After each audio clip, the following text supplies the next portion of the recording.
All right. Distinguished visitors and friends, welcome to Marine Corps Air Station New River for the 2019 Jacksonville Onslow Chamber of Commerce State of the Community Breakfast. We're honored to be your host again this year. Before we begin, I'd like to personally thank Janet Bowen, who does such a fantastic job of putting this on every year, and recognize Ms. Diana Hanson and the staff of the landing for the hospitality they provide every year. I think the attendance at this event each year and the longevity of it is indicative of the State of the Community Breakfast value to the Eastern North Carolina community in maintaining open communications and fostering relationships. While the faces on the panel you see before you today may change over time, venues such as this ensure that the relationship between all the community stakeholders remains strong. The moderated panel you'll see today is similar to last year's format and promises to generate open dialogue. With that, it is my distinct pleasure to open this Chamber of Commerce breakfast and to introduce to you the Chair of the Chamber Board of Directors, Ms. Tiffany Choice.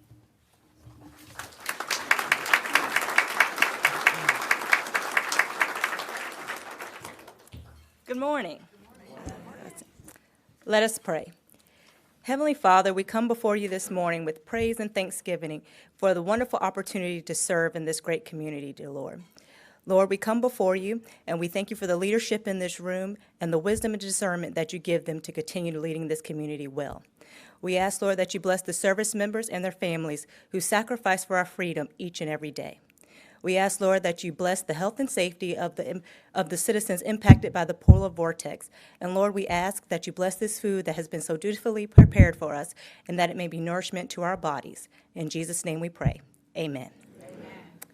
On behalf of the Chamber's Board of Directors and Governmental Affairs Committee, I want to thank you for joining us for our 24th State of the Community Address. This event would not be possible without the support of a longtime sponsor, Jones Onslow Electric Membership Corporation. I also want to acknowledge the hard work of our lead staff person for this event, Janet Bowen, our Finance Director and Governmental Affairs Manager, and staff members Sabrina Thomas, Lisa Murabito, Caitlin Diaz, and Trissa Purcell for their assistance. Several of our elected officials are with us this morning, and I want to recognize them and thank them for their hard work and service to our community. North Carolina House Representative George Cleveland, Vice Chairman Royce Bennett of the Onslow County Commission, County Commissioners Tim Foster, Mark Price, and William Shanahan, Onslow County Sheriff Hans Miller, Jacksonville Mayor Sammy Phillips, Mayor Pro Tem Mike Lazzara, Council Members Bob Warden, Brian Jackson, and Randy Thomas. From the Onslow County School Board Chair, Pam Thomas, School Board Members Jeff Hudson, Bill Lanier, Ken Reddick, Eric Taylor, Paul Wiggins, and Bob Williams. And lastly, thank you to the Marine Corps Air Station New River for hosting the event and to the Officer Club staff for the wonderful breakfast and much-needed coffee. And now, for remarks from our sponsor, I'd like to introduce the former chairman of the Jacksonville Onslow Chamber of Commerce and the Chief Executive Officer of Jones Onslow Electric Membership Corporation, Mr. Jeffrey Clark.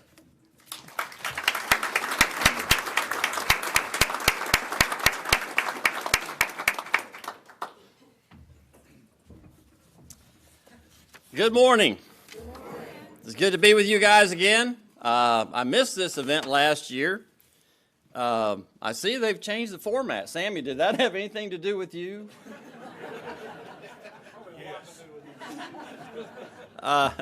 Yeah, I am really glad to be back here. It's a long story about why I missed last year, something to do with illegal betting on the Super Bowl, and I'm on probation now, and I had to meet with my officer.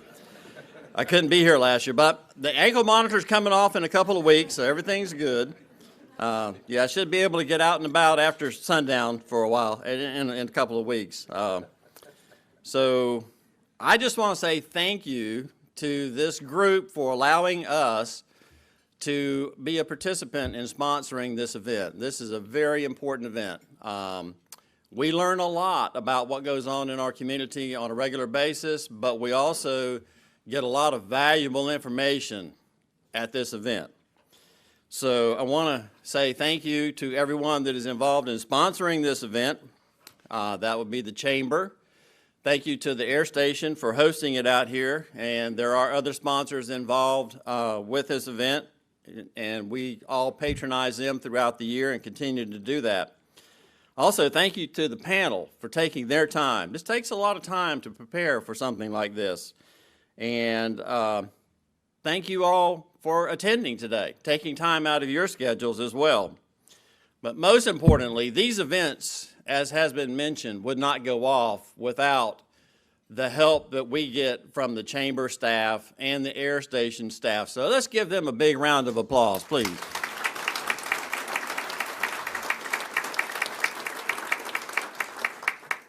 And without any further ado, I'm going to turn this one over to Lejeune.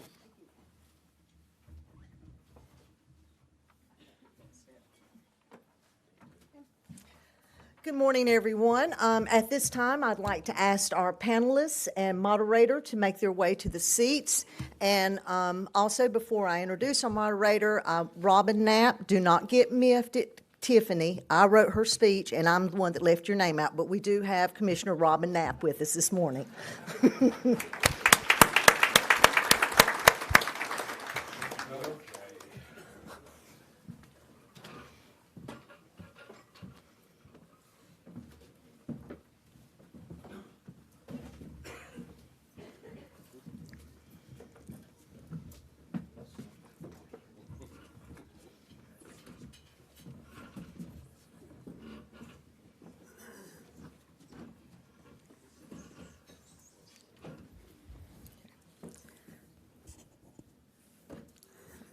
Our moderator for this year's breakfast is Dave Jordan, co-anchor of the WITN Evening News.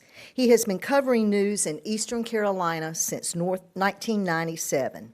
David's work and dedication has been recognized with various awards, including from the North Carolina Associated Press and the Radio, Television, Digital News Association of the Carolinas. Dave not only dedicates time to his career, but to his community.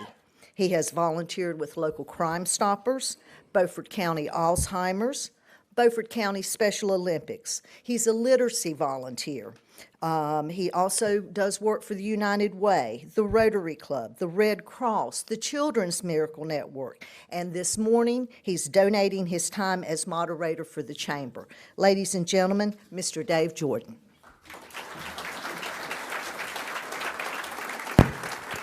Thank you, Loretta. I appreciate it. It's my pleasure being here with all of you this morning. It's a great crowd and a great day as well. I do have to admit I'm not really a morning person, mainly because I work and do the 11 o'clock news. So I get home late, usually after midnight. And by the time I get to bed, take care of my dogs, it's well after that. Thankfully, last night I was off the 11, so I'm as wide awake as I can be right now. I always like to look at the positives, though, in life and try to find something positive every day. So I don't normally get to see the sunrise. And I did this morning on my drive down, and it was spectacular. I don't know if you guys were up early enough to see it, but there was a beam of sunlight going straight up and down. And it was really remarkable to see that. And I just thought to myself, that maybe is an indication of the day we're going to have today. We've had some bad weather recently. It's been cold. Not quite as cold as some other places. I'm originally from Pennsylvania, so I know what cold is. And just to give you an idea, my parents still live there. And if I think back a couple years when I was there for Christmas, my dad is 83, walks every day. Doesn't matter what the weather is. He's going out and walking and getting his exercise in, maybe a couple times a day. So it was barely 0 this day that I was there.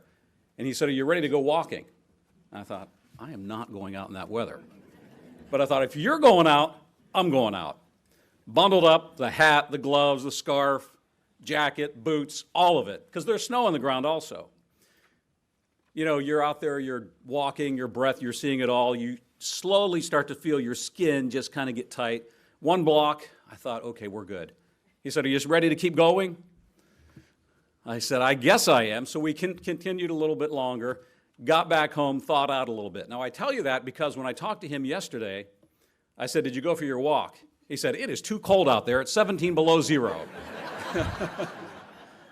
So I thought, finally, that's what it takes for him not to be able to walk. But you know, that is another aspect of Eastern Carolina sometimes I think we don't realize. We, of course, deal with hurricanes, and we're going to talk about that here in a minute. But our climate overall is one of the great aspects, too, because, you know, we've been dealing with cold weather, but here we are, you know, today, maybe we don't even need a jacket. So we have that going for us as well. Also, before I start with the panelists, I do want to just real briefly say thank you to all branches of our military this morning, in particular to the Marine Corps that hosting us here today. Your sacrifices do not go unnoticed, and so I want to just mention that as well. So with that,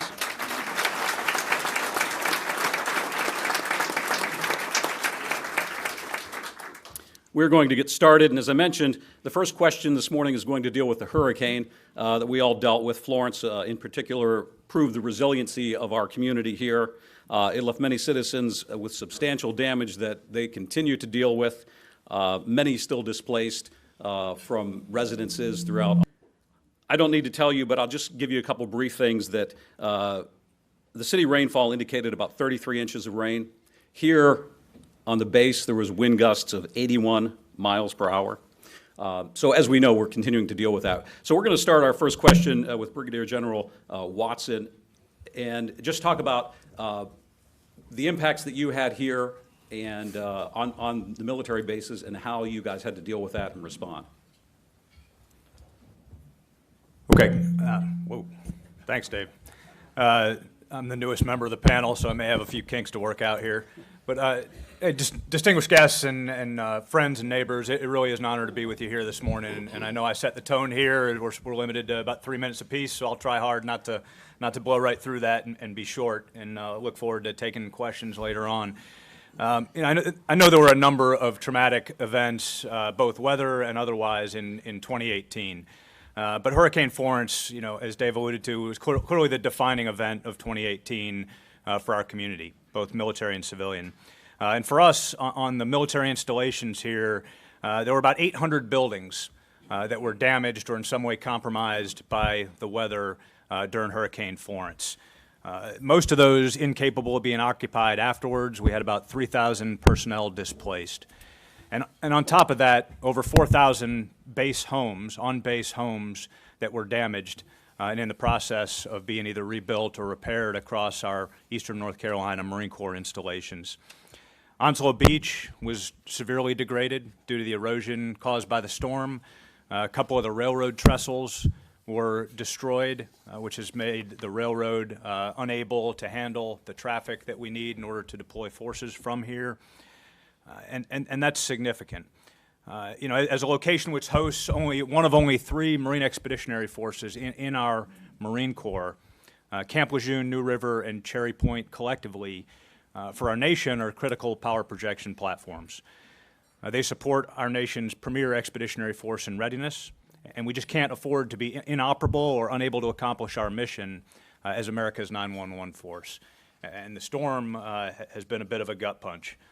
You know, and as this audience particularly knows too well, the storm impacts were on both sides of the fence line. And quite frankly, you know, 70% of our Marines and sailors and family members live in the community. They live outside the fence line, and they are as much a part of the community here in Eastern North Carolina as anyone else. And that strong and enduring relationship that we have formed over many years together in good times and bad is what enabled the kind of close coordination, the partnership, and the mutual support that helped us to get through the storm and will help us recover in the aftermath of the storm. That critical partnership, working together, those inside and outside the fence line, it saved property and it saved lives during Hurricane Florence. And that teamwork will be particularly critical during the long road to recovery that we have ahead of us. And I'll wrap up with just a couple of accomplishments in the immediate aftermath of the storm with the support of you all in the local community. Although it was challenging and we were not as efficient as we normally are, we were still able to deploy the forces that America counts on overseas.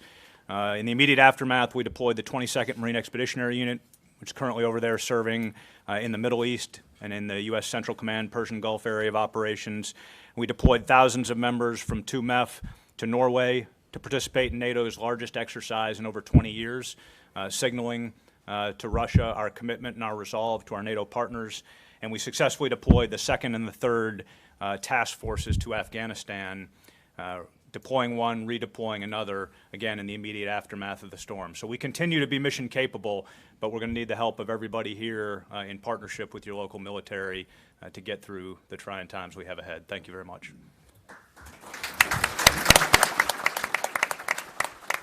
All right, thank you very much for that. We're going to continue with Colonel Burton, and maybe you can expand a little bit on that. I think that's one of the aspects maybe sometimes that gets lost is not only did you guys have to deal with the hurricane, trying to deal with the damage, but also continue on with the role of deploying forces and carrying on with that mission. Yeah, thank you. Good morning. As the general talked about, Hurricane Florence has really dominated everything of 2018. As I was thinking about what to write down, I was struggling to come up with anything that happened prior to September, just simply because it is taken up so much of our effort since then. In the lead up to the storm, I think it's noteworthy, if we remember correctly, it was forecast to come ashore as a Category 4. So it didn't turn out to be that way as far as the winds and that sort of thing, and I think we're very fortunate in that regard. But this was the first time, at least in the institutional memory aboard the air station, that we actually had to evacuate some of our housing areas. So when you depart the base today, the housing area on the right, just after you come out of the O Club here, we did an ordered evacuation of that area because we were concerned about the flooding. We didn't get the flooding that we thought we'd get there, but again, it was coming ashore as a 4. But one thing I will say was a positive out of that is we got some GIS professionals on here, the geospatial folks, that the products that they gave us were so good that you could literally walk around with a GPS afterwards where the water actually got to, and it's where they said it would go for a Category 2 storm. So I think that's pretty good. The other thing I would say about the storm is that I'm incredibly proud of the personnel aboard the air station and the flexibility and the adaptability they've had during the storm. We've done a lot of exercises with the EMS personnel out in town here, and I think those relationships and those nodes that we have developed over a lot of time spent, across a table doing tabletop exercises and field exercises with the folks in this room really paid off because we were able to adjust on the fly, get fuel to some critical nodes for generators, for wastewater pumps, for freshwater supply pumps and that sort of thing. And we were ready to open the airfield within 24 hours after the rain ending here. And I think that's a tribute to the work that those men and women put in, along with the efforts that your folks have as well.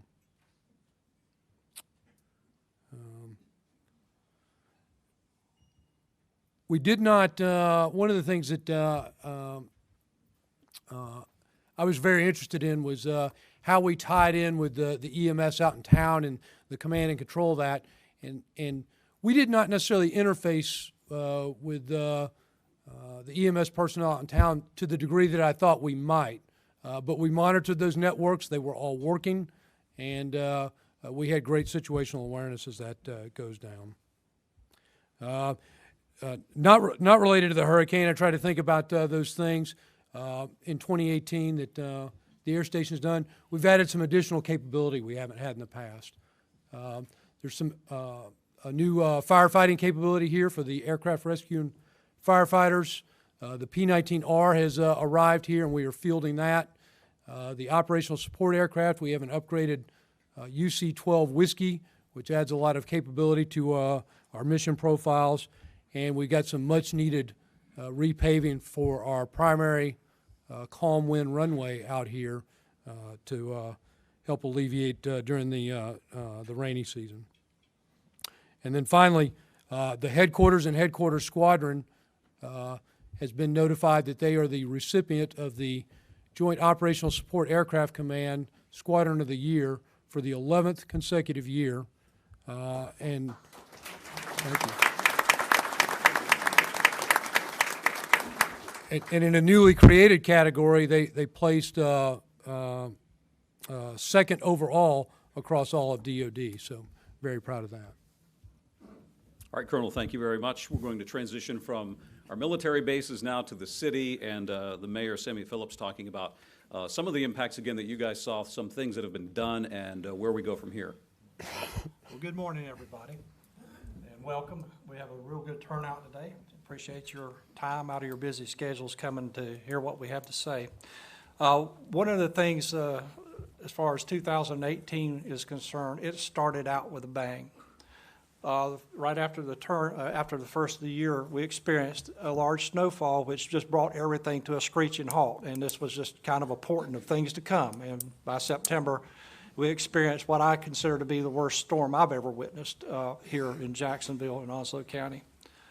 One thing about Florence, what it did do was, though it did show us the resiliency that our community has, our ability to bounce back.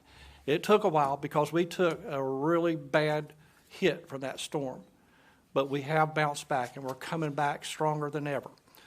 You know, in the light of the information that was given out through the media as far as the approaching storm, everybody was expecting the worst. Well, we got not quite the worst of what could have happened when it was designated a Category 4 storm, but we did get a lot more than what we had bargained for, because the storm just sat over us for 2-3 days and continued to pound. Our river out here rose 7.3 feet, which don't sound like much, but when you go over the banks with that much water, it is a lot. Gladly, most people heeded, you know, the warning that the storm was coming, and, you know, decided to move inland or other places that may not be impacted by the storm. And by Wednesday, before the approaching storm, you could go down Western Boulevard or 24, and you could tell how light the traffic was at that time, and most people did leave. I'll give you an example of the impact. You know, on any given day, the city pumps about 6 million gallons of water. We pumped 3 million during the storm. So that just gives you an idea that there wasn't a whole lot of people left here. We had the rains that came Friday, Saturday, Sunday, Monday. Didn't think they'd ever quit, and finally the sun did come out, which was encouraging. During the storm, we had our Fire and Emergency Services Department had to rescue over 80 people from the hotel out there, Triangle Motor Inn, out on 17 when the roof caved in on the building. And also we had to do water rescues starting on Saturday, where people would drive into these deep water areas and couldn't get out. As Dave mentioned before, we had 33 inches of rainfall, which that's a lot of rain, folks. When you only get about 60 inches of rain per year, 33 inches is a lot of rain.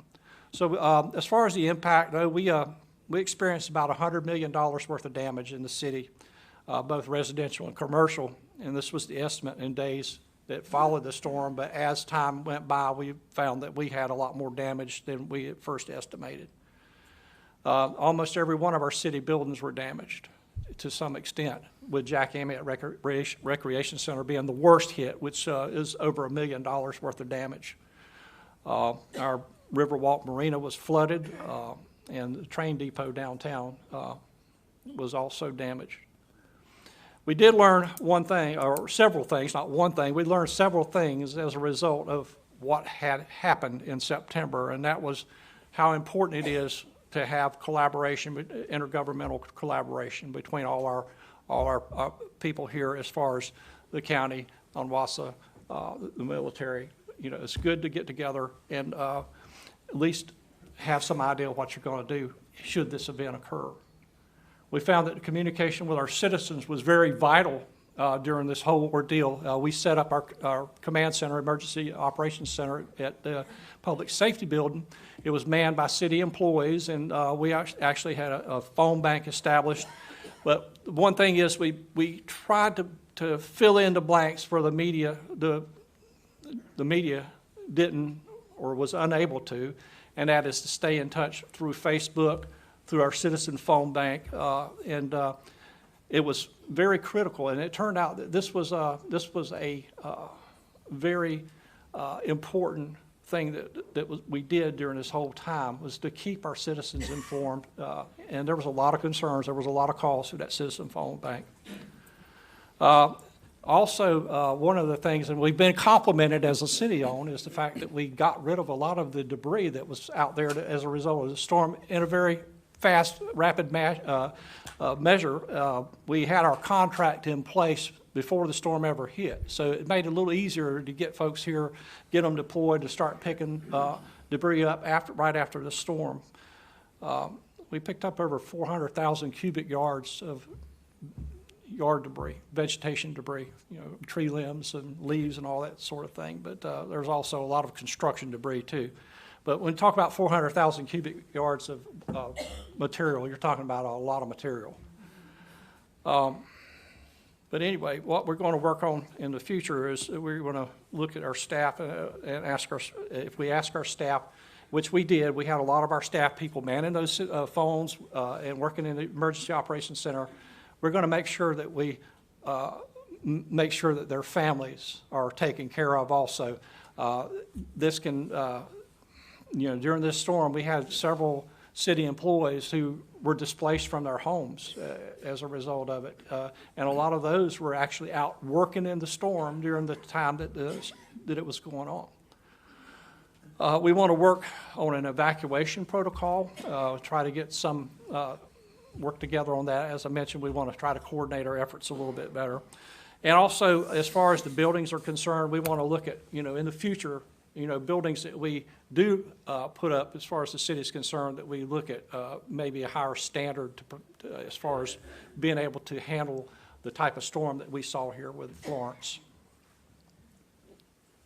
All right, Mayor, thank you very much. A lot to digest, even with the amount of debris picked up. It is incredible. We know, too, unfortunately, that storms, doesn't matter, emergencies don't ever take a break. And so that's something that healthcare providers have to deal with, as well as dealing with storms. So we want to hear from Dr. Penny Burlingame-Deal about how the hospital was dealing with the storm and also dealing with patients through something like this. Sure. Welcome. Thank you. I'm grateful to be back here again this year. I do want to echo what Colonel Burton and Mayor Sammy said, which is it was unusual. It was an unusual storm that we've experienced here, given the past. But I'll tell you that coming out of the gate thinking it was going to be a Category 4 or even 5 perhaps, and then seeing that it actually made landfall, I think, at a 2, and then ultimately sat there as a 1.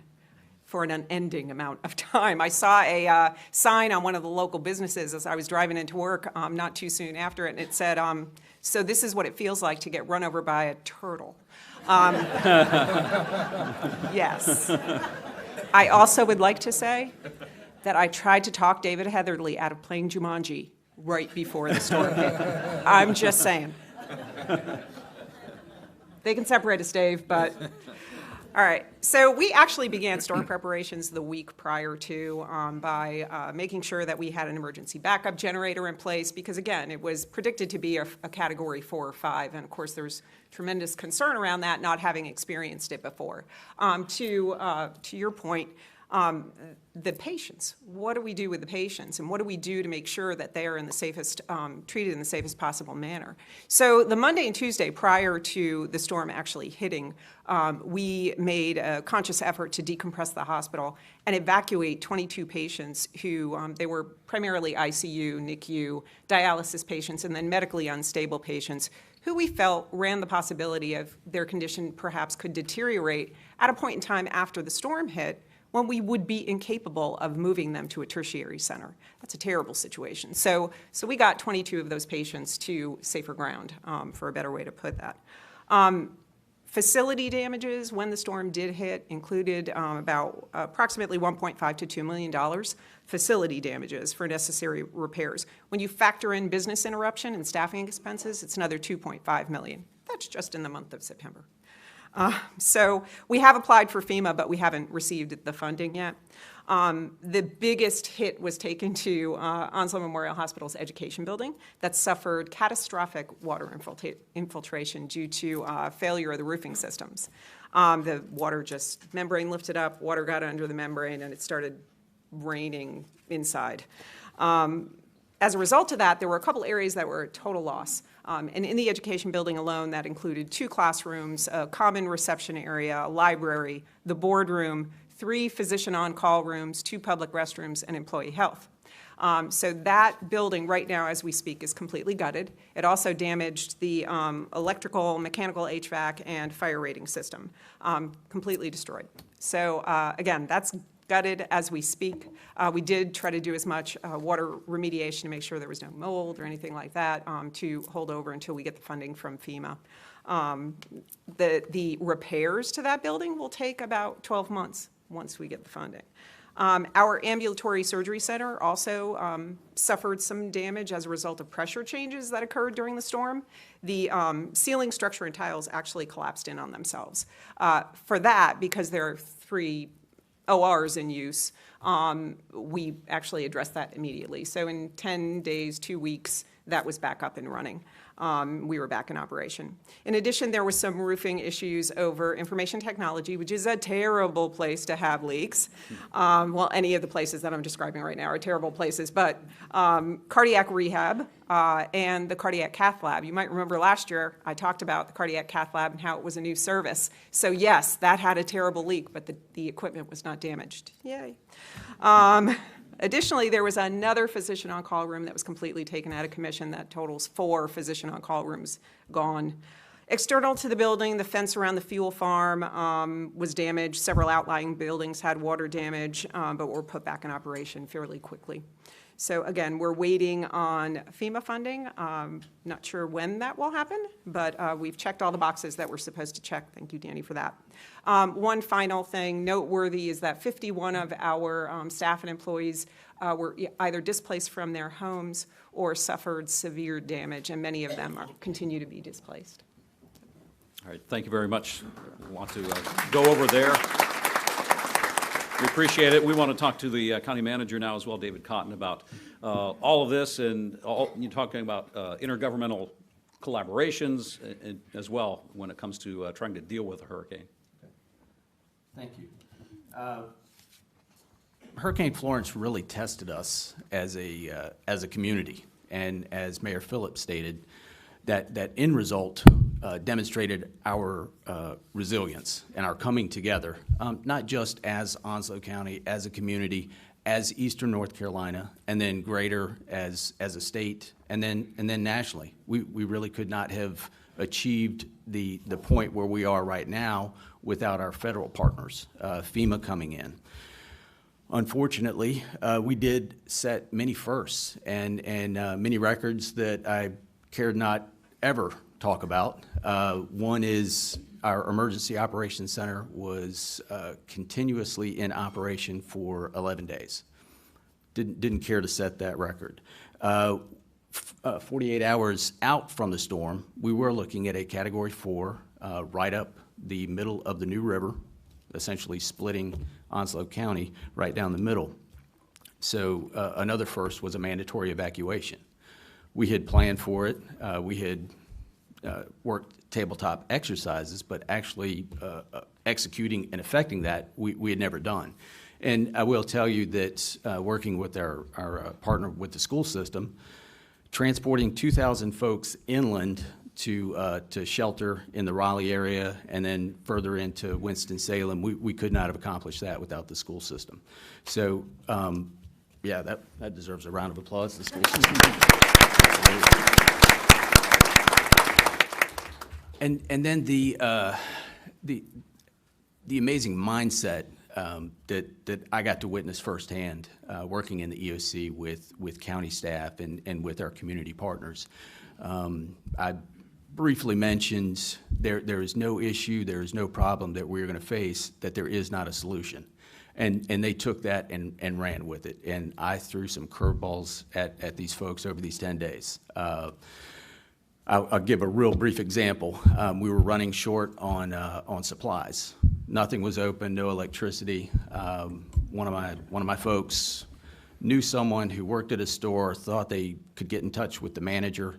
So we had the National Guard execute a mission. They go out, go through high water, find a boat, get the manager of the store, ferry him across in a boat to his store to open it up so that we could get supplies to take to the shelter and those in need. So when I say no problem or issue was thrown at these folks that they could not solve, I truly mean that.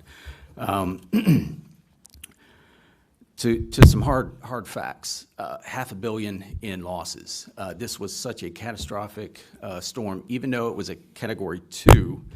How we look at and actually measure storms because of this storm is changing. Overall, again, it was a Category 2, but if you look at North Thompson Beach, the storm surge was at a Category 4. The winds were a Category 2. The rainfall measured at 500, 1,000 year events, so that puts it up in the Category 4 or 5. So how we actually measure storms, they're taking a look at. Some of the outcomes. So we always have lessons learned, and the county is taking the lead, going through a community hot wash, where we're bringing everyone together. We're looking at lessons learned, what we did well, where we can improve.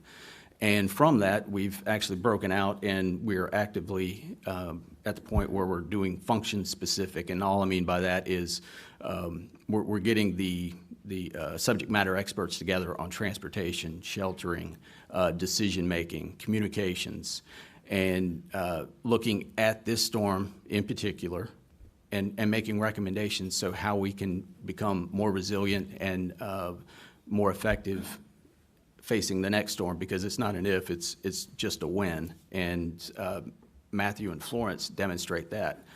Both of these were in that 100 to 500 year event, and they're but separated by a couple of years.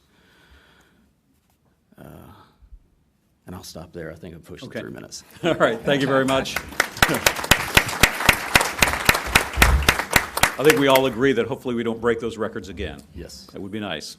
Let's talk about the schools, though. If you had a chance to see the schools, if you watched the news, read the newspaper, saw any of the pictures, the video, it's just been incredible what the schools have had to deal with, and the number of days they were out, and then merely getting back to school, but the task that still is ahead of them is enormous. So we want to hear from Dr. Ron Singletary, the interim superintendent, on all of that. Thank you. Good morning. I'm new to the hurricane process. Having been through several of these, and even as a young student here during Hurricane Hazel back in the 50s. So I have a long, yeah, I'm older than this guy. I came on board, though. I have learned another lesson. You need an enhanced caller ID, because you never know when you're going to get a call. And when I got the call to ask me to step back into this role, I was holding a brand new granddaughter. And I looked at the number and I thought, I'm not sure I know this person. Then I answered the phone, and it was Chairman Thomas saying, would you consider? And I said, well, let me think about that. And I called her back, and then here we have the storm. I thought, boy, can I renege on that call and go back? So my experience has been really post-storm with this, but I have to say to the staff and the team that had to work on this, they have done a tremendous job and have brought us out of a very dark time to a very bright time. But we did have, in your school district, tremendous impact. We have over 36 sites that serve over 27,000 kids. So we're across the county. We have over 3 million square feet of roofing. The new color in Onslow is blue. You can't go in a community or down a street that you don't see blue. And we have a lot of blue, and we're working on that. The first snapshot when this thing passed and the sun came back out, we started getting calls from insurance folks wanting to know, well, what's your damage? What's your damage? And at that time, a quick point, it looked like up to $125 million, up to. Now that we are back in, got further eyes on it, we think we're somewhere between $40 and $50 million worth of damage in terms of facilities. Damage on every campus, some more impacted than others. We still have parts of campuses that are not being used, either for instruction. We have a cafeteria that is still maybe a month or so away from coming back. We had 38 days of school. And those of you who are sitting here with children in school, you know that. That is unprecedented. Even with all the other storms we dealt with, we never had quite that much consideration. But the good news is instruction is back, school is open, business is booming, things are going well, even with the damage that we're working around. White Oak High School was one of our most impacted. We still have 10 classrooms down there. Dixon Elementary, I mentioned, is still without a cafeteria. Northwoods Park has a major wing down, and the gym is down there. But we have several of our gyms that are down, but through a family of working together, we are sharing those. We have home and home games, sharing those. We've learned that you can wear a different color and go in that gym and be okay. So it has gone very well. It's a rolling process, though. As we continue to work with architects and engineers that are evaluating facilities, we're still discovering hidden damage. And we anticipate that that could go on as we continue to work through the process.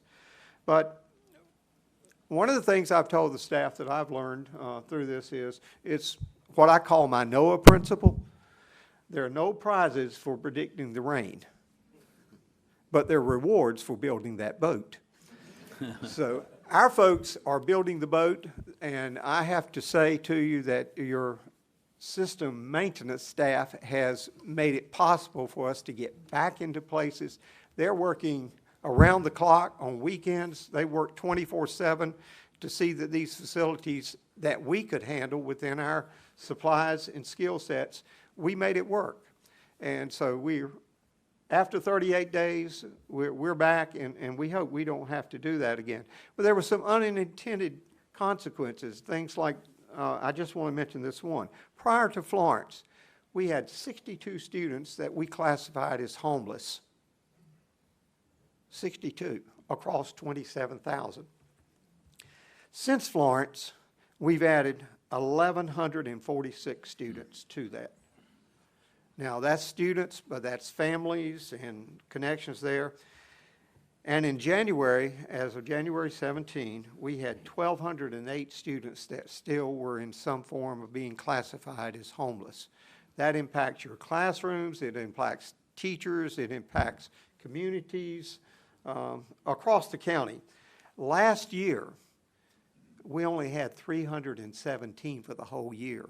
And in January, we were up to 1,200.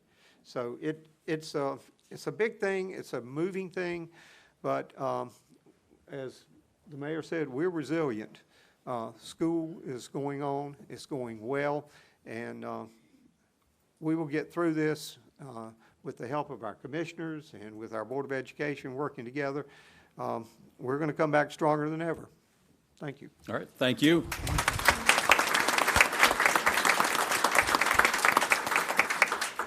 And we'll finish up talking about the hurricane with David Heatherly, the president of Coastal Carolina Community College, the impacts you saw, what this meant for students, and where you guys are now. Thank you, Dave. For the record, President Lejeune, I did not want to be separated from Penny Burlingame Deal, and I certainly did not want to sit with Ron Singletary. But Chair Thomas tells me that he won't be around very long.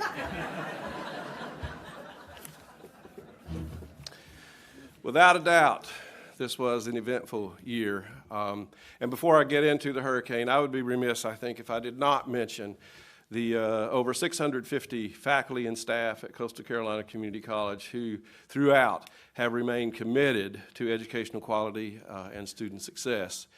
As I discussed last year, since 2001, performance measures have been in place to determine the success of students and, in fact, how they perform on an annual basis.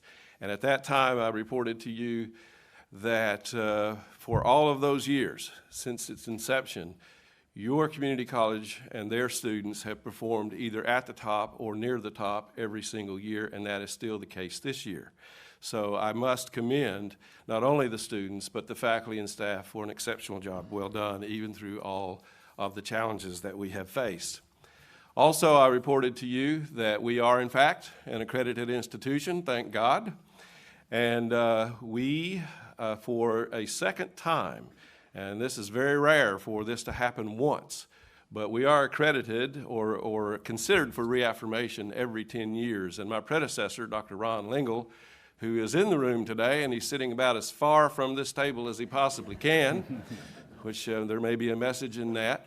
But for the second time, and it was made official in New Orleans this past December, that your community college, upon evaluation, has had no recommendations for improvement, and that is that's pretty big, folks.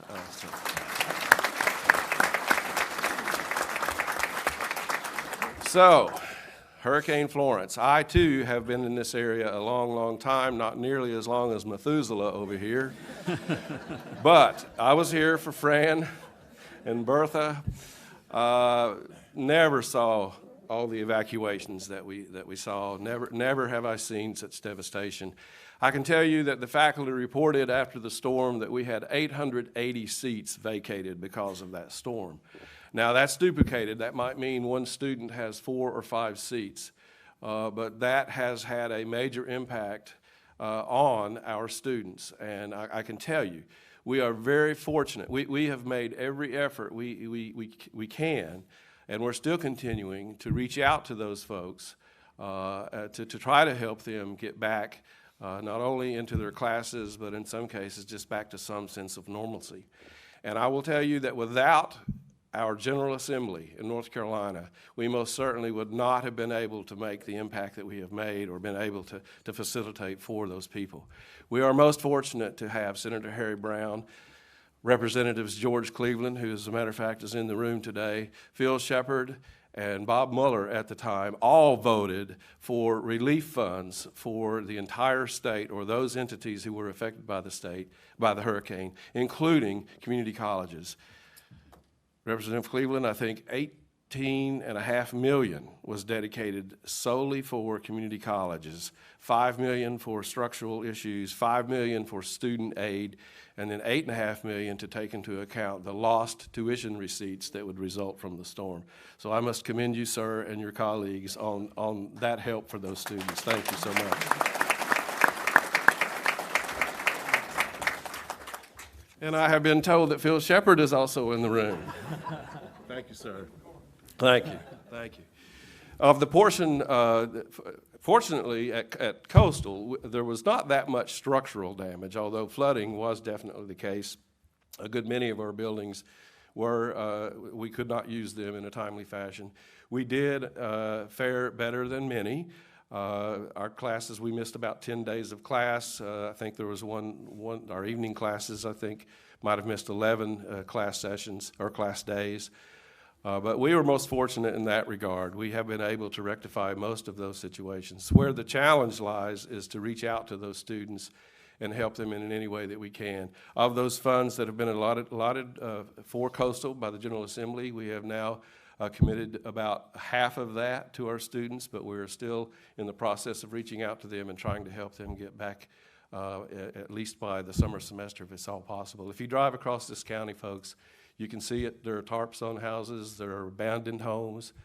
If you could read the applications from the students on how this storm has impacted their lives, it's really heart-wrenching. And so my request for you, if you are so inclined, the General Assembly has done, and I think will continue to do what they can to help. But we are only as good as what we commit ourselves to be. And so if you are in a position, I think, to help, we would welcome that, and I would encourage you to contact our College Foundation because, again, there are so many students that have been impacted by this and not able to continue with their dream, which is to get to a better place in their life. So if you're able to help with that, that would be appreciated. Now, before I get off this soapbox here, let me just say that there have been major positive accomplishments. I mentioned last year that we were in the process of starting 2 new programs, and we have in fact done that. Our truck driver training program has begun. We are now in the 3rd class, and it is near capacity. Our power line technician program, Mr. Clark, has begun. We started with our 1st class this semester. That program, as a matter of fact, is now under consideration with Camp Lejeune Marine Corps Base in what's called the transitioning program for Marines and sailors who can, in fact, get their training while they're enlisted and planning to disengage with the military and then be employed once they leave. And that application, I think, is on Dr. Barton's desk right now, waiting for consideration. So we are certainly still engaged. We are making progress, and we are doing everything we can to provide this community, this service area, with those educational opportunities for students and citizens to have a better life. Thank you.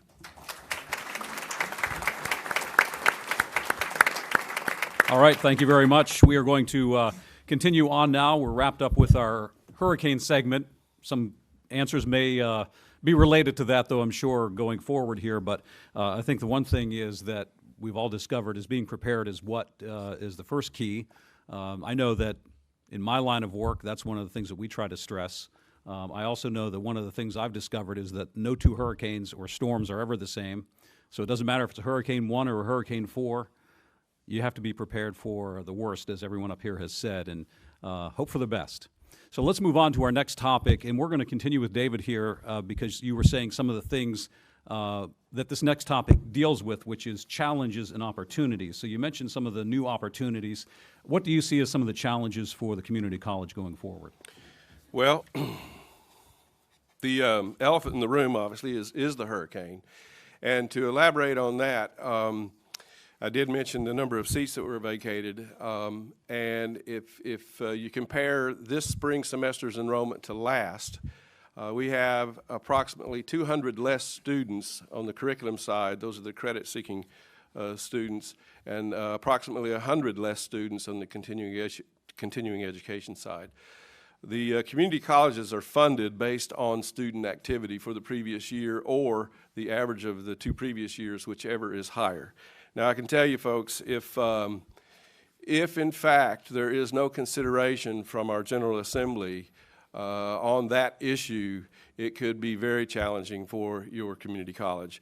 One other time that I can recall, and that was during Desert Storm, we had, with all of the deployments, a number of our families and family members that left the area, and it did have an extremely negative impact on certain colleges such as Fayetteville Tech as well as Coastal Carolina Community College.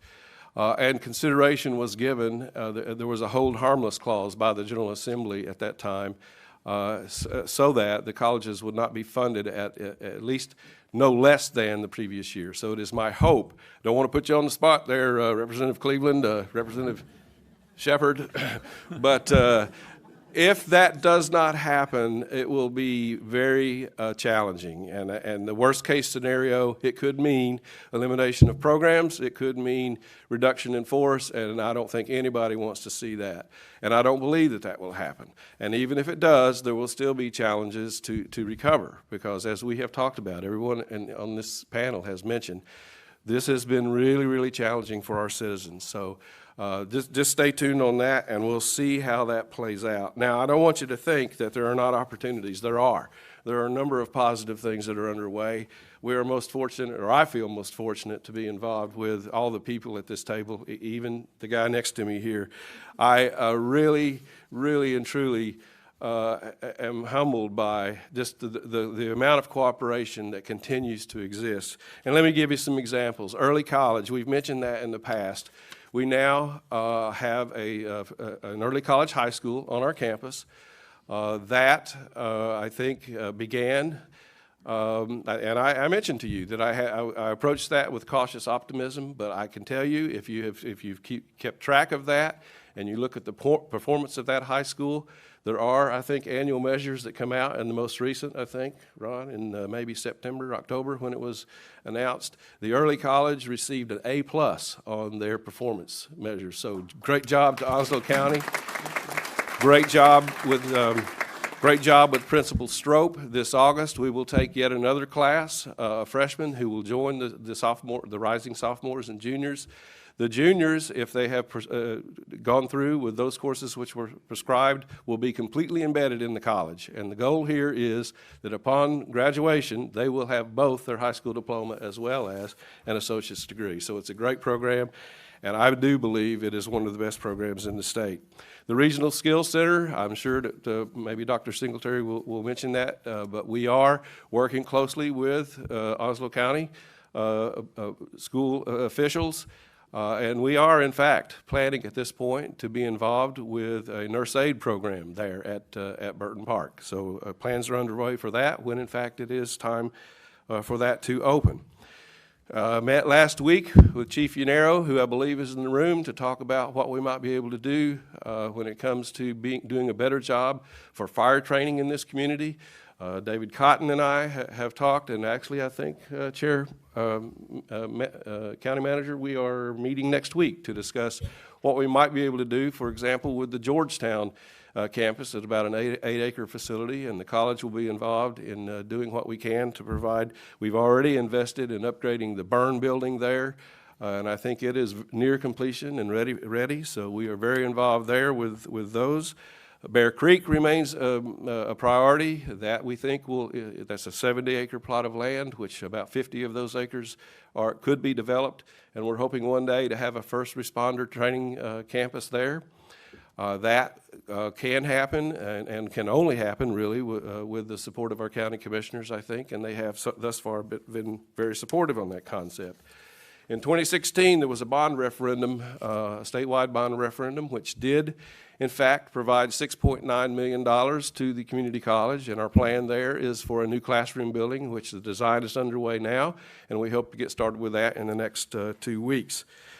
The problem is $6.9 million, folks, doesn't really build that much of a building, to be honest. It was about 11 years ago that the Math Science Building, which is right next to Five Guys there on Western Boulevard, that was built, and that was a little over $10 million. And of course, you know, with inflation and the cost of supplies and materials now, not a great deal you can do with 6.9. Our plan is to in fact build a building. It is my belief, and we've been in discussion with our county manager and the Onslow County, that there will be a supplement provided by them and that we can build the facility that we need. It will primarily accommodate our social and behavioral sciences. So we're looking very forward to that. Now, there is, as I have talked about before, a need for expansion in a number of programs. The problem we have is where to put those. And I can tell you that without the cooperation that we have, especially by those people at this table, our students have clinical arrangements on the base at our regional medical center. They have clinical arrangements with Onslow Memorial. Thank you, Dr. Burlingame, deal for that. We work very closely with our base officials. We have offices and classes not only at Camp Lejeune, but also here. We work with the city. We share a training facility at the range. The list just goes on, and I can tell you that our students and this community would not be what it is without the excellent cooperation that exists, especially with those entities which are represented at the table today. So I think there are still a lot of opportunities. Yes, we've had challenges, but if any community can get through it, this is the community, I believe. We are most fortunate. Thank you. All right. David, thank you very much. Dr. Singletary, the same question. I know some of it might have to do with the hurricane and the recovery, but some other challenges or opportunities you see. Well, I think one of the challenges that consistently confronts the school district is growth. We're continuing, even with all of the impact of hurricanes and those kinds of things, growth is going to be an ongoing issue, and that's going to create challenges not only to our entity, but to the county, who we rely on for resources and funds to help house that growth. We're anticipating continuing to grow 300-plus kids a year, and over a period of time, that creates the need for additional schools. We're fortunate that we've had a plan in place, cooperation between our board and the commissioners. We have 2 new schools that are coming on in 2 years. We're hopefully about ready to release those for bid considerations. We'll have another school in the Catherine Lake area to give us some relief in southwest and Richlands. And then we have the second new school will be in the Stump Sound area to give us some relief in an area that is just mushrooming in terms of growth. Dixon Elementary School, when it opened just prior to my first arrival, was around 500 students. We've got over 1,100 kids on that campus now, only serving grades K through 4 because we've moved 5th grade to the new middle school. So we have a unique situation there, but we have a tremendous need for additional facilities as we look at that. One of the other things that will be continuing to challenge us is student mobility. Within this district, that is an ongoing challenge, and I think to most folks that just drive by a school, they just see a school and they see kids and they see a full parking lot. They don't realize the impact that student mobility has on the day-to-day operation for your teachers. We had, I think early in the year, we had about 3,900 new kids show up for enrollment at a different place within the county. Well, and 4 or 5 months later, we've had 3,400 withdrawals moving within the county. Now, we didn't grow 3,400 kids during that time, but we had mobility. The players keep changing on the teams. Tremendous impact for your teachers.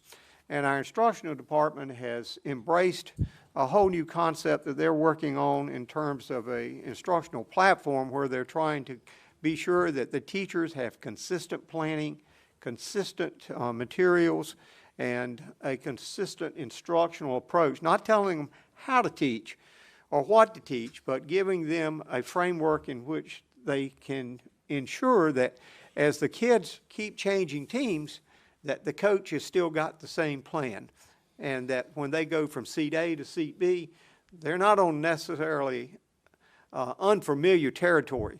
So it makes a tremendous impact as we go through that. I think the other challenge is certainly the funding issue as we look at building these new schools. Schools are very large investments, but in a community that's growing, and I think it's a challenge, but it's a blessing. I'd much rather be here growing rather than being here and declining. So we're not a declining community. That growth impacts us throughout the community, and it gives us opportunities to employ people. We have people coming, but one of the big challenges that we have in a school district is finding teachers. We have a teacher turnover of about 400 a year. Now that's pretty significant because the teacher production in North Carolina is not meeting that demand. We can't just go to our teacher institutions and find replacements. We have to shop globally almost in terms of trying to find those replacements. So that's going to continue to be a new thing. And back to the hurricane.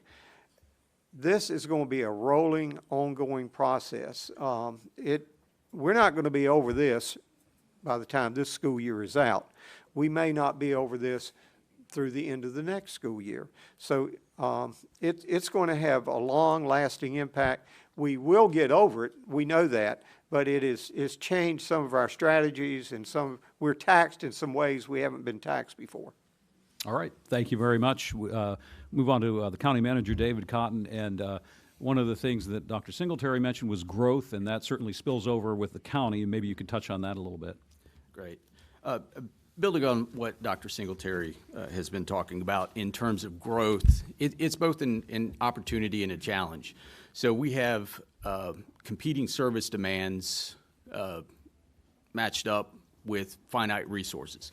So identifying which infrastructure that we want to focus our investments on is really crucial. That's everything from roads, the school system, solid waste, water, and wastewater. And of course, the county doesn't necessarily have those specific services, but we are looked to as a financing mechanism for those.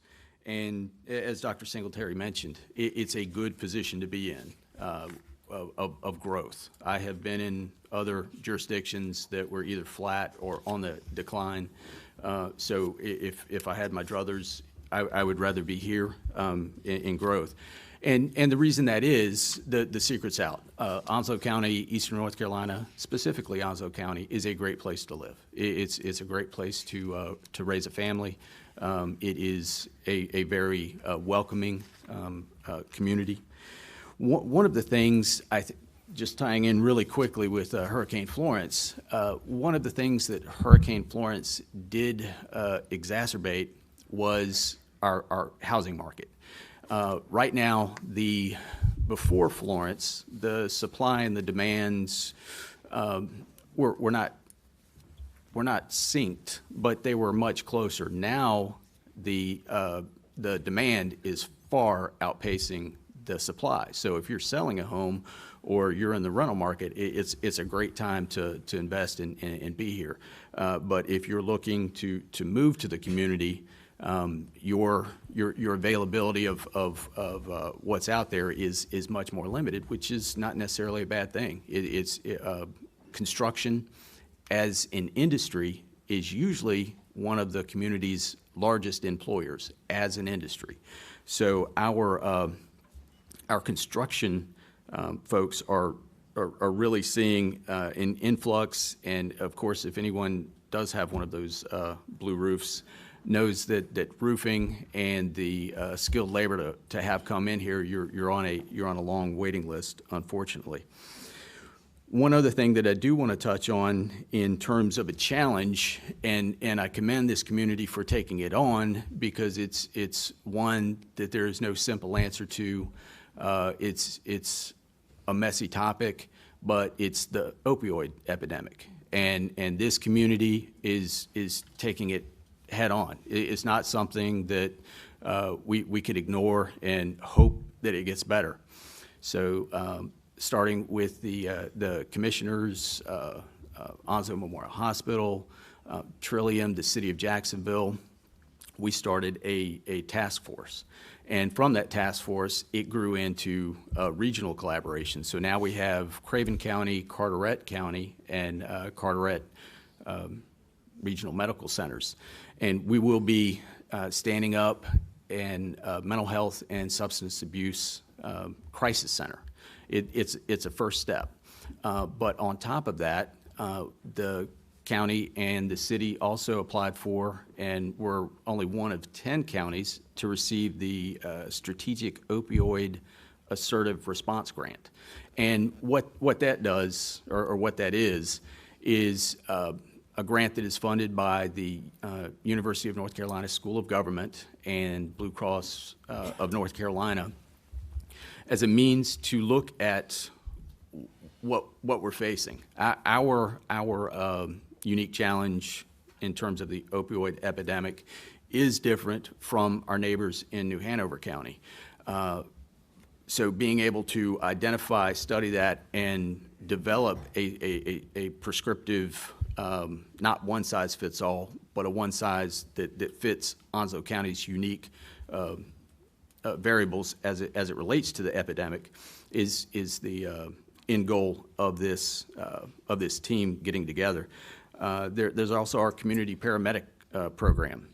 The original focus of it was to divert folks who use the emergency room as their primary care or are frequently using that as their sole source of getting their health care. It's a means of diverting, getting them in touch or in contact with the correct services. And through that, it's actually evolved where they're identifying folks who are in crisis and getting them the help that they need. And just one last piece to that is the opioid litigation. That's something that the commissioners saw the value in participating. It's not a class action suit. It is more of a targeted single impact to Onslow County. Again, not a one-size-fits-all. How this is impacting our community and going after who we've identified as contributing to that. That's the distributors and the manufacturers. So with that, I will trying to watch my 3 minutes.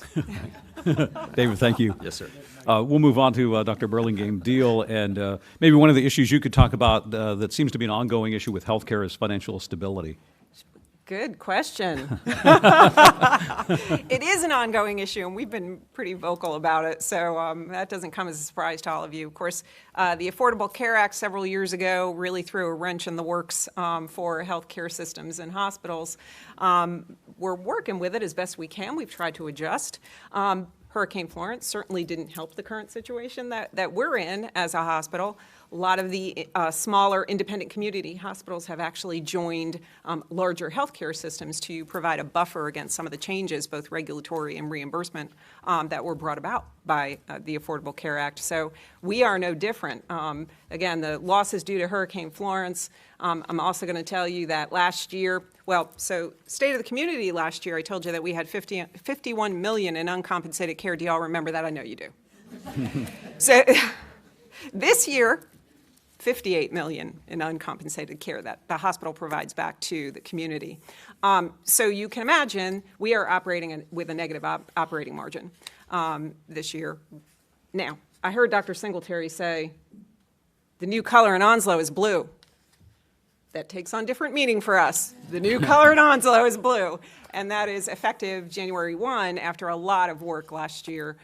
We entered into a partnership with UNC Healthcare. So you can. I should not have to prompt you all. But I do want to thank a lot of folks in this room right now, and I know I'm going to leave people out, so I'll apologize in advance of leaving them out. But Mr. Bright's not here, but Mr. Bright and Mr. Bennett, the county commissioners, Representative Phil Shepard, Senator Brown, there were so many people behind the scenes helping make that happen. It really did take the lion's share of 10 months in 2018 to work through this. I also want to thank our board who was so supportive in being there and making it happen as well. There are some of our board members here as well that I want to thank: Dr. Carol Johnston, Ms. Collins, Mr. Pugh, Ms. Wilchin, and Mr. Bennett. Thank you all for your support and the work that you all did behind the scenes as well. And finally, I do have to thank the senior team. Wave, guys. Thank you. I do have to thank them because without them, as UNC Healthcare made multiple site visits, and they shared their individual expertise and their enthusiasm for making sure that we provide quality health care to our patients and that we're sustained going forward, and that very much impressed UNC Healthcare. So thank you all for doing that. Again, we're excited about the relationship with UNC. I think some of the financial challenges that we've encountered over the past several years, but it just seems to be getting worse because things keep evolving.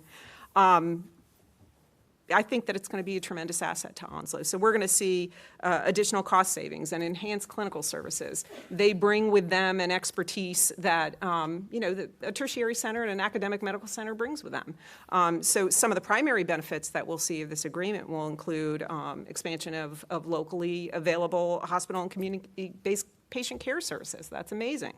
Improved patient experience and satisfaction. Recruitment of locally based, highly trained and skilled physicians and providers, and access to research and treatments that UNC has to offer. I think next year at the State of the Community, this presentation will involve all of the benefits that we've fully realized as a result of the partnership with UNC Healthcare. So we've already seen them in just this very brief period of time, just this month. So that's a great boon for the community. I'm excited about it. I think that it will turn around that operating margin over time. And there will be more to follow. And I stick to my 3 minutes. We appreciate that. Thank you. Mayor, we'll move on to you and talk about, again, challenges, some things that have probably already been mentioned, growth, maybe public safety, the safety of the city, parks and rec, opportunities like that. Well, the biggest challenge right now for me is being able to squeeze what I want to say into 3 minutes. First off, we do have several challenges that do yield opportunities for us in the coming year. But without our city staff, it would be very hard for us to meet those challenges that we're up against. And I'd like to recognize not only our city staff, but our council members that are here today, if you'd raise your hands, because without them.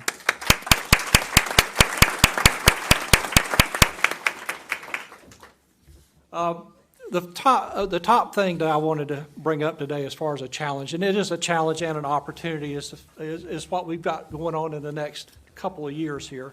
And it's going to impact probably everyone in this room, every government in this room, you know, either directly or indirectly. And that is the 2020 census. We want to make sure that our community is adequately counted. All right, so last census, we estimated there was about 22,000 people that were not counted included into the 2010 census due to our deployed military personnel. Since that time, the rules have been changed, and it was a concerted effort by the city of Jacksonville and others to get this rule changed, and thank goodness we were successful. We want to make sure that we do get counted. We want to get behind our complete count committee because they got a big job ahead of them, and that's getting everybody, you know, to be counted, either by education, contact, and that sort of activity.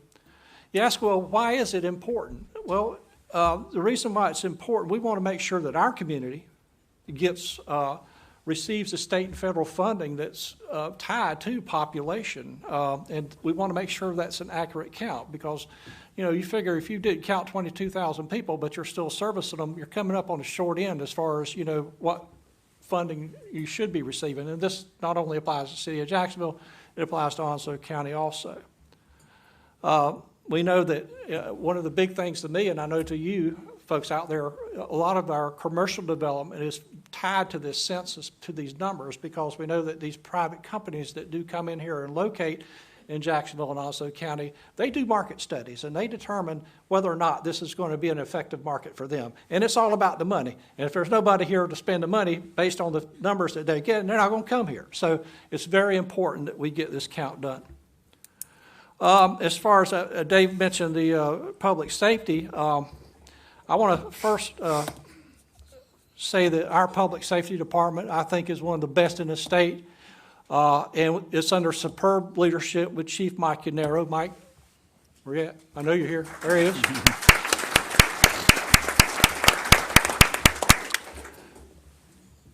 We have been looked at as being one of the safest places to live. Isn't that great that we are in a safe place to live? But it's not only just efforts of the public safety department. Some of the things that we've done as a city of Jacksonville has, in fact, contributed to this low crime rate. We are now at 120 dilapidated or blighted buildings that have been torn down in Jacksonville and made way for new construction, new opportunities for businesses to come in and locate. You know, even when you're riding down the road out here on Western Boulevard or on the bypass and, you know, different areas of Jacksonville, and I've had a lot of compliments come our way as a result of how good it looks out there, you know, and it wasn't a DOT that did it, okay? I'll tell you that right now. That's, the city of Jacksonville has put through the effort there to beautify our city, and in my opinion, we've got as beautiful of a town as you can find anywhere. Hasn't always been that way, but it is now. We're continuing to work on commercial uses. Our commercial growth is still there. You go down Western Boulevard now, you're seeing new construction that is still continuing. So it hasn't slowed down. Dave mentioned the housing market. It has slowed down a little bit, but there may be a resurgence on the horizon for that. Downtown redevelopment is another priority that we have as a city, is to try to get that area going again. I think we've made some very good inroads as far as making that such a more livable, workable place down there. Because you got to remember, I was a policeman 40 years ago down there, and it wasn't the same downtown as it is today, by any stretch of the imagination. But thanks to the county commission, Dave, we've located some very nice buildings. We got a great skyline coming into Jacksonville now. If you come across the Phillips Bridge, not named after me, of course, but if you come across the Phillips Bridge, you'll see the skyline of Jacksonville, which, you know, in my opinion, it really looks good with the new courthouse, that great big office building that's really a jail. It's down there. Looks like a big office building to me, but it's really taken on a new face downtown. And I know that as residents or a longtime resident of Jacksonville, I really appreciate the changes that I've seen in Jacksonville. It's really been wonderful to see. Longtime resident, he was born at Onslow Memorial. Exactly. We birth mayors. Thank you, Penny.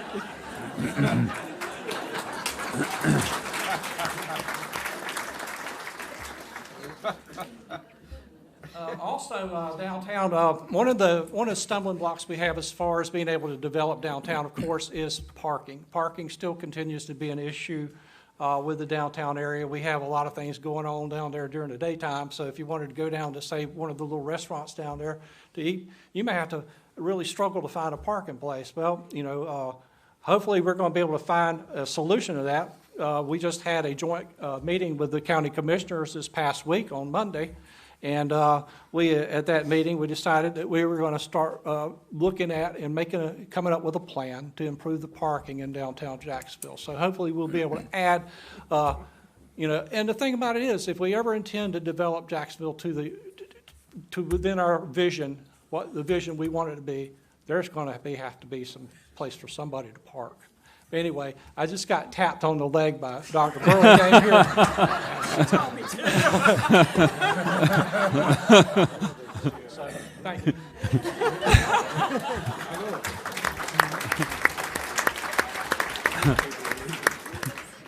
I guess that means time's up. Okay. We want to continue with Colonel Burton now. We're talking about challenges and opportunities, and I suppose this is really an interesting area for you guys. I mean, I'm interested to hear the answer, because it's not only the challenges, I guess, that you have here as a local military base, but you're faced with things that are changing around the world and dealing with all of that. So if you could kind of address that. Yeah, I think I touched on this last year a little bit, what we call station master planning here, and how you make decisions. You know, when you build a building, you buy that building for 60 years. That's the life of the building. How you make decisions now based on projected threats, projected growth of the force, projected capabilities that you have to do, and all that stuff. And it's hard. It's hard to do. I mean, it really is a challenge.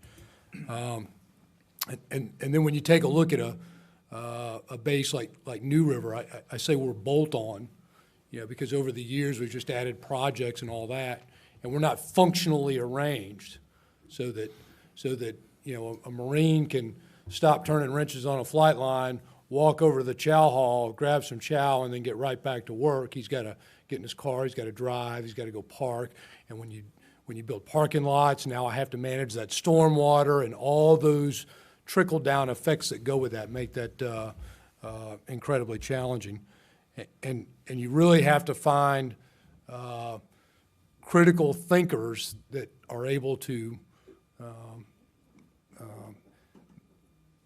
be able to maybe step out of a programmatic view to do that sort of thing. It's interesting work and it's fascinating, but That's the stuff I sit around and ponder and look at my whiteboard and try to do every day when we're going with that. Resourcing is always a challenge in any government service organization. You know, when the fiscal environment is uncertain, that only adds a layer of complexity to that you know, compounds the difficulty which you have with that. But within that, there are a lot of opportunities as well. You know, the ability to shape the future of what the Marine Corps is going to look like, how you impact, you know, what your kids may be doing, or your kids' kids, in that fact, may be doing, is incredibly rewarding. So. All right, thank you, and we'll continue on with that same question with Brigadier General Watson. Okay, thanks.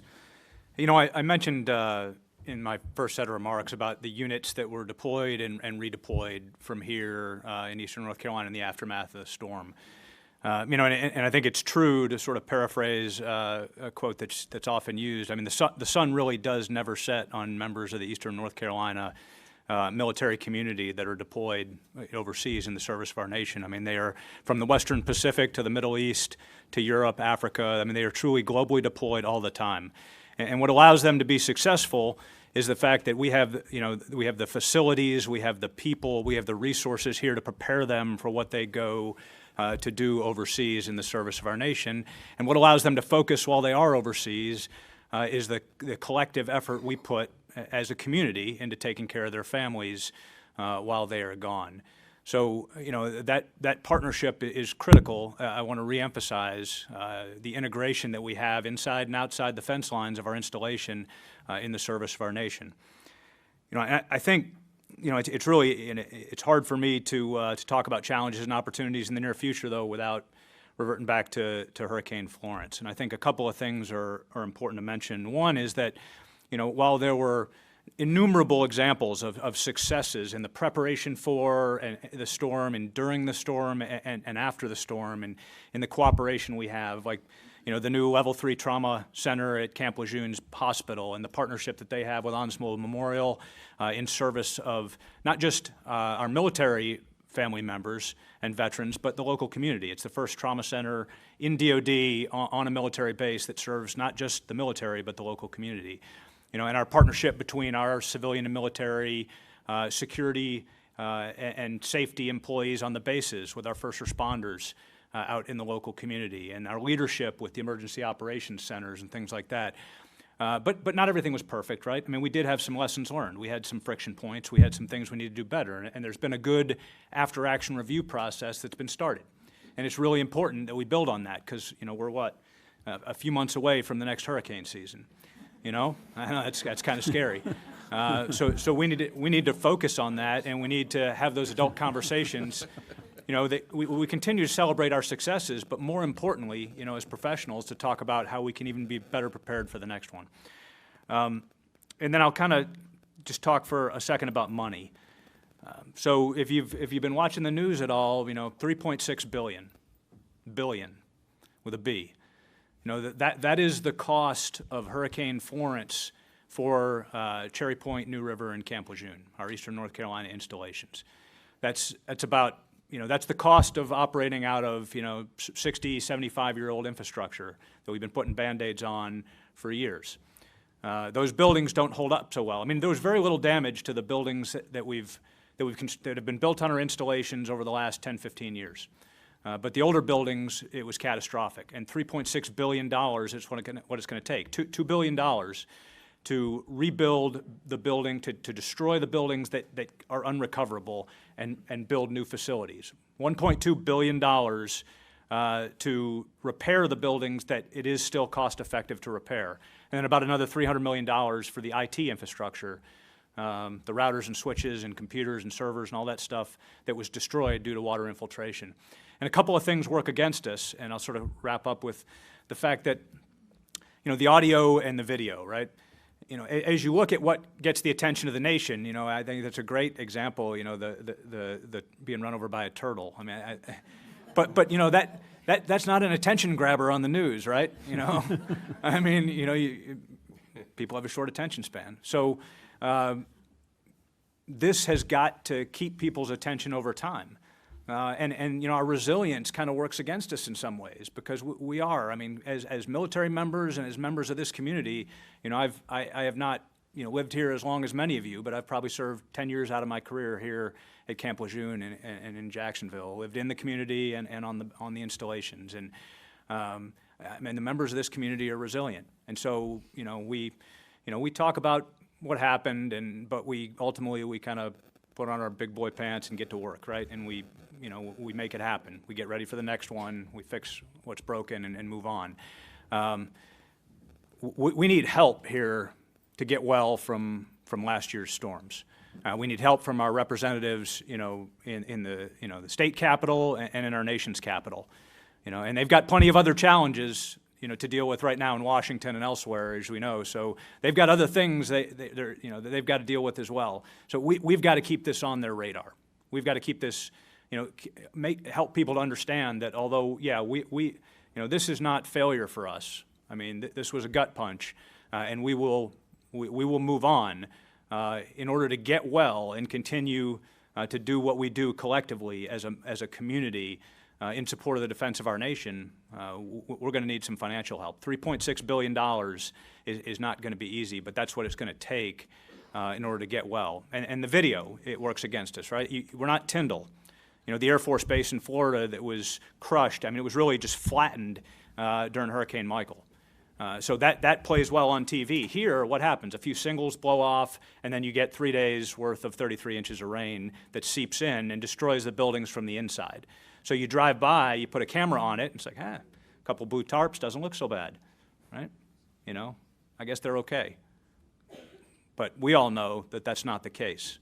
So we have got to continue forums like this. I mean, it's really an honor to be a part of this, but forums like this can't be where it ends. We've got to amplify the conversation to the folks that can actually help us to get well, from the effects of last year's storms.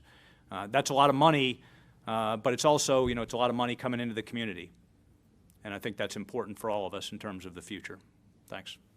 All right.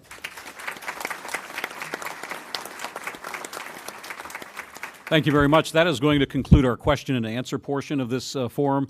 If anyone would like to do a 60-second closing remark, we'll start at the end, and if you could keep it to 60 seconds, we would all appreciate it.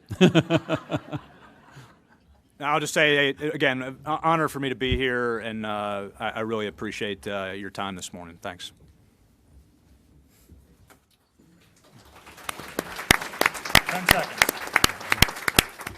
I'll throw in a plug that in April, Marine Corps Air Station New River will celebrate its 75th anniversary. I think that's a tribute to not only the air station, but this community and us being a part of that.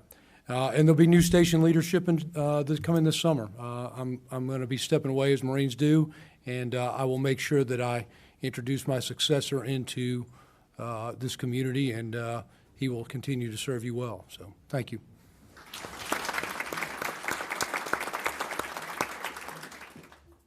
I'm going to make mine short and sweet this time. I want to thank everybody for coming, and this has been a very enlightening experience here to hear from my different community partners as to, what challenges they've had and how they handled the situation that we dealt with last year. Last thing I'll say is, if you ever have any questions about what we're doing with the city, feel free to call City Hall 938-5200 or go to the city's website at www.jacksonvillenc.gov or visit our Facebook page, and we get a lot of information out there that way. Thank you. I just would like to close with the collaboration that goes on in this community is so evident in what we talked about here, and I'm completely impressed. Hurricane Florence actually was a good example of how we all came together as a community. The sum of our collaborative efforts are so much more than our individual ones, and it benefits the community overall. So I'm grateful for that. Thank you.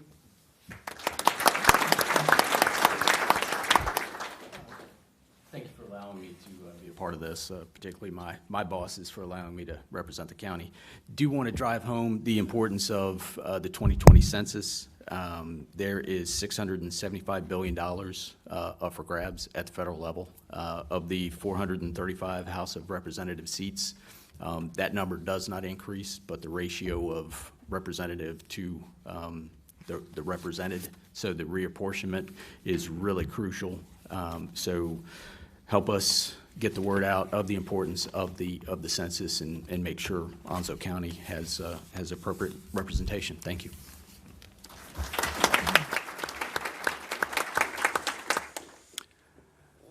Just want to leave you with this unfinished business that we have in the school system. Your Board of Education is rapidly coming to the close of a superintendent search. They are on target with that, and hopefully in a few weeks they will make a selection. This is going to be a big decision for them. It's going to be a big decision for this community and for the school system. But the good news is, what a great school system and a great community to be attracting someone to. And they're going to do a good job for you. Thank you.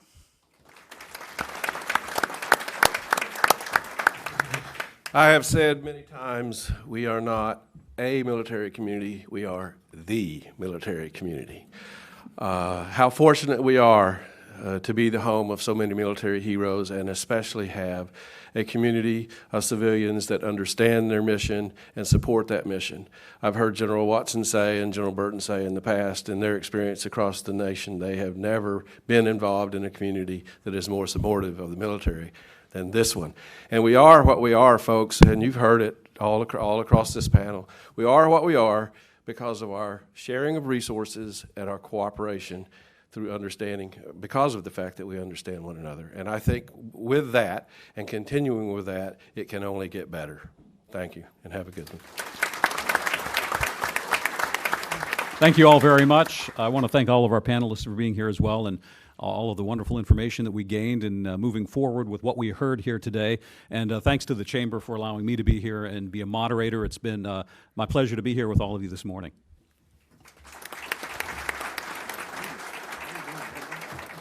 And I, too, want to thank you for joining us this morning. I want to say thank you again to our signature sponsor, Jones Onslow Electric Membership Corporation. And I want to say a special shout-out to the former commander of the New River Air Station. Tim Salmon is with us this evening, and his wife and my friend, Annette. Thank you for joining us.